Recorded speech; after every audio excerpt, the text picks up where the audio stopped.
Bàខ្ញុំបាទសូមលំអរកាយក៏ដូចជាគោរពនឹងជម្រាបសួរទៅកាន់ពុកម៉ែបងប្អូនទាំងគ្នាសូមស្វាគមន៍មកកាន់ការឲ្យតម្រុយបាទវៀតណាមប្រចាំថ្ងៃទី31ខែ7ឆ្នាំ2026បាទមុនឈានដល់តម្រុយថ្ងៃថ្មីអត់មានសំពឹងឲ្យពុកម៉ែបងប្អូនទាំងគ្នាបាទកុំភ្លេចបាទដែលបានឃើញវីដេអូនេះហើយជួយ Subscribe ក៏ដូចជាបើកនៅក្តឹងឲ្យ admin ម្នាក់មួយផង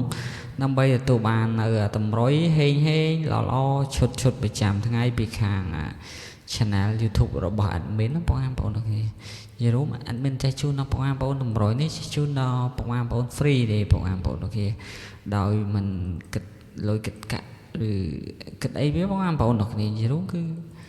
ចេះជូនដល់បងប្អូន free បាទឲ្យតែពុកម៉ែបងប្អូន subscribe admin មានកម្លាំងចិត្តក្នុងការផុសតម្រុយជូនណាបងប្អូនទាំងគ្នាតែយើងទៅមើលតម្រុយកាពីម្សិលមិញសិនបាទអត់មានឲ្យបងប្អូនទៅលេងម៉ោង4កន្លះក៏ដូចជាម៉ោង6កន្លះកាពីម្សិលមិញ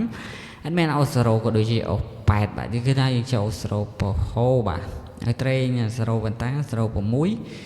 បាទមកសរ៉ូ9បាទចូលអូសរ៉ូដែរបងប្អូនគ្នាបាទតោះហេងបាទចូលអូសរ៉ូមកខ្ទង់បាទតែពេលយប់ក៏យើងចូលដែរពេលយប់បងប្អូនគ្នាបាទហើយបងប្អូនដែលបានទស្សនាហើយកុំភ្លេចជួយ subscribe ក៏ដូចជាបើកនៅសញ្ញាក្តឹងម្នាក់មួយផងបងប្អូនគ្នាដើម្បីទទួលបាន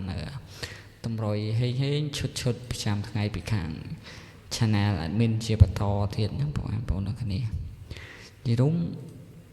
អត់បងប្អូនមើលឲ្យបានច្រើនរកពេល admin live ក៏ដូចជា post តម្រុយទៅតែបងប្អូនមើលច្រើន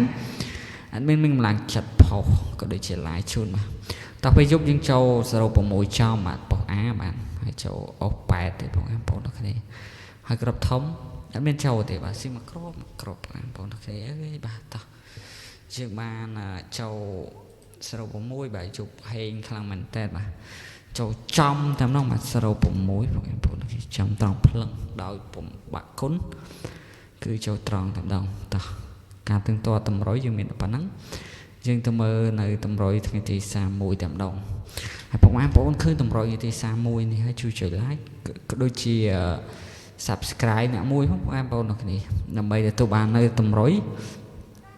ពិសេសចំប្រចាំថ្ងៃពីខាង channel admin បងប្អូនគ្នាតោះសម្រាប់ក្របធំថ្ងៃនេះ admin ឲ្យ2ក្របតូច3ក្របអោ2ខ្ទង់បាទតោះសម្រាប់អោខ្ទង់ថ្ងៃនេះ admin ឲ្យ0ក៏ដូចជាអោ6បងប្អូនគ្នាបាទអោ2ខ្ទង់អូសរ៉ូអូ6បាទហើយត្រេងសរ៉ូយើងមានសរ៉ូវ៉ាន់តា76បាទ69តោះជំពើហេងអ្នកនរគ្នាកុំភ្លេចជួយចុច like ក៏ដូចជា subscribe អ្នកមួយផងហើយក្របធំយើងមាន6កៅគុណនិង556គុណតោះជំពើហេងអរគុណច្រើនជម្រាបលាបាយ